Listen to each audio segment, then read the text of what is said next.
Pugon Public Market sa Cagayan de Oro City gipatuman ng one entrance, one exit policy aron masiguro nga kadto lamang adunay essential nga tuyo ang makasunod.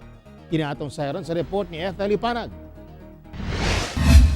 Sayo pa lang sa buntag ingon ani nakataas ang pila sa mga mamalingkihay sa Pugon Public Market.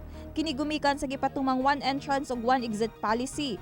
Pabiling abli ang merkadohaning panahon sa MECQ, apan kinahanglan musubay sa minimum public health standard. Kinahanglan sa magdala sa ilang QR code, valid ID ug barangay exit pass aron makasulod. Musulod sa customer one by one lagi dili gidretso tanan musulod ang mamalit. Sigon sa management sa City Economic Enterprise Department kun CEED nga 30% lang ang gitugutan sulod sa merkaduhan nga barbershop ug salon. Hugot usab gibantayan ang dili magtapok-tapok ang tao sa sulod ug masunod ang social distancing. Nang hinaot ang buhatan nga dili na moadto sa merkado nga dili essential ang tuyo. Gihimo kini aron malikayan ng pagtinakdanay karong anaa sa MECQ ang syudad. Nasa atong kapulisan nga mo-obey mo pusgid sa ila, busga follow sa gid sila. Ako, sa Ethel Ipanag para sa One Mindanao.